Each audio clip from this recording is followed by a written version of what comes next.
Hi everyone, welcome to Small Biz Flash, your briefing on small business news, trends, and insights. I'm your host, Adam Hewitt. Thanks for joining me. You probably already have a customer relationship management system, or CRM, but are you using it to its full potential? Probably not. So today, we're going to talk about that in our feature segment. But first, the news roundup.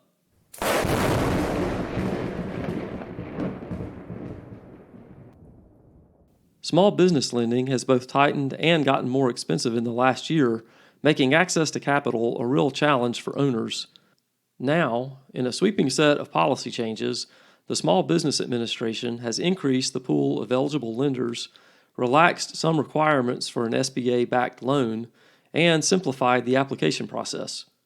Fintech lenders, which lobbied for a piece of the action, can now offer SBA loans. They argue their technology and non-traditional data will help make the lending process faster and better for small businesses.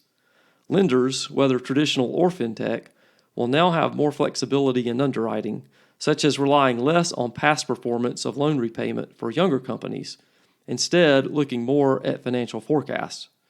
Guidelines also now allow lenders to reduce or eliminate some collateral considerations. Critics are concerned this will all be a prescription for easy money and higher default rates, which could ultimately leave taxpayers footing the bill. The Credit Card Competition Act, introduced in the U.S. Senate earlier this summer, would give some small business merchants a degree of choice over which credit card payment network is used when processing their transactions. Under the current system, merchants have no say and generally must pay 1 to 3% of the transaction as a swipe fee. The legislation has small business advocacy groups divided, however. The National Federation of Independent Business launched a campaign last month in favor of the bill, in part because a poll of its members showed that 92% believe small businesses should have the right to choose between multiple credit card processing networks. The president of Job Creators Network Foundation argued for the legislation earlier this summer, writing, quote, "Small businesses would be the biggest beneficiaries of this free market policy reform," end quote. But in an open letter to Congress posted on its website, the Small Business and Entrepreneurship Council says the bill would expand big government, authorize the government to intervene in contracts between private parties, and not promote competition. The recently released CNBC-SurveyMonkey Small Business Confidence Index has dropped back down to the survey's all-time low score of 42 out of 100, last seen exactly a year ago. The biggest drivers of the decrease in confidence were an increasing share of small business owners who expect a negative effect on their business due to immigration policy, currently at 36%. And an increasing share of small business owners who expect a negative effect on their business due to tax policy, currently at 60%. You can find more information on this and other stories in the News Roundup by going to the links in the show notes.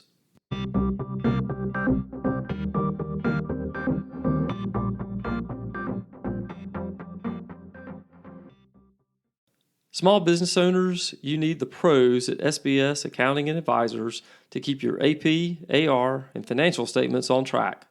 For 16 years, the good folks at SBS have been helping owners like you make better decisions and grow their profits. So go to sbsaccountants.com today to set up your free 30-minute consultation. Use the promo code FLASH to get 20% off your setup fee. Again, that's sbsaccountants.com.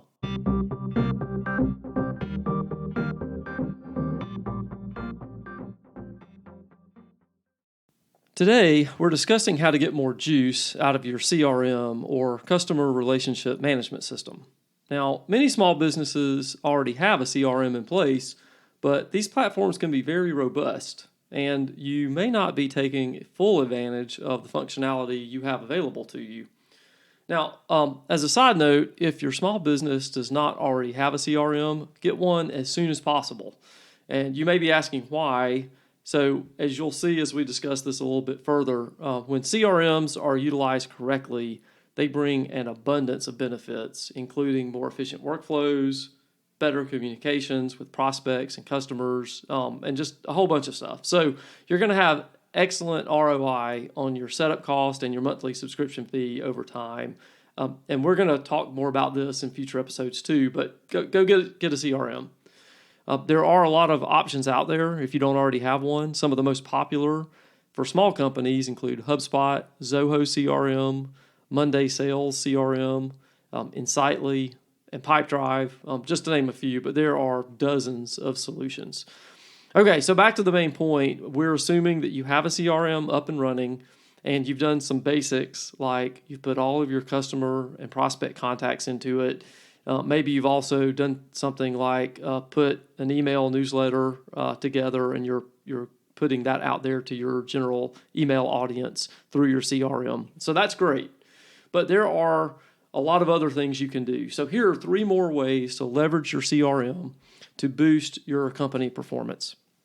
So first, track the lifetime value of your customers.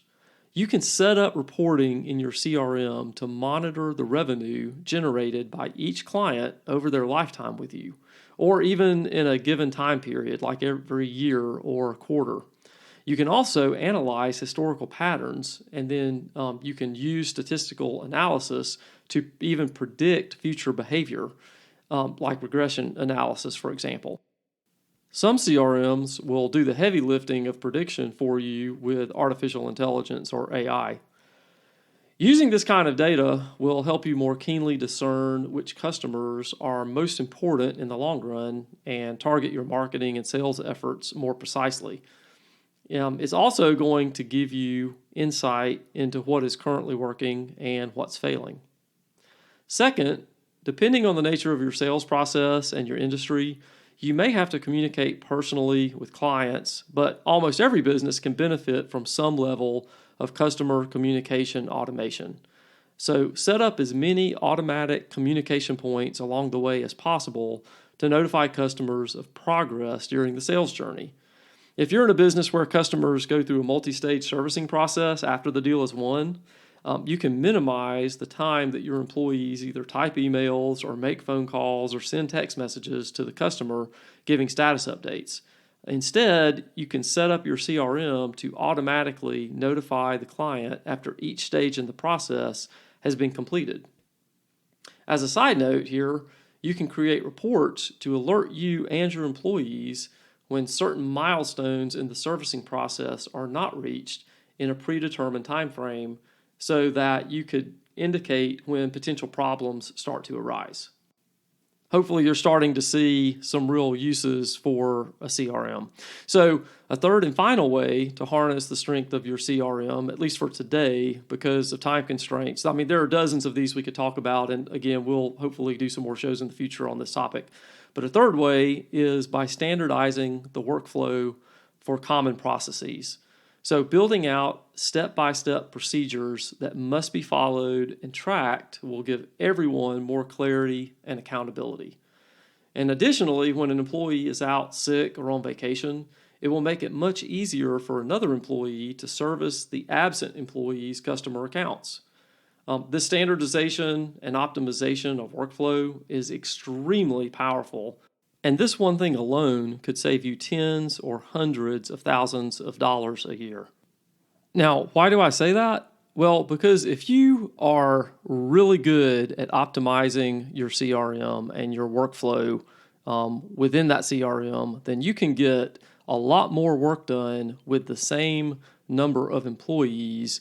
And it's not a heavy load on them, and you save because you're not hiring more employees. And for the vast number of small businesses out there, employee salaries is the highest cost. So you can get a lot more work done, not increase salaries, and that's a huge win. So getting your CRM up and running and getting it fine-tuned is a huge cost saver and a great way to maximize profits.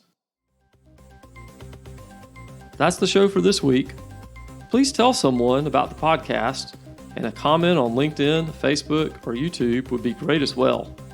Thanks, and I'll see you next time.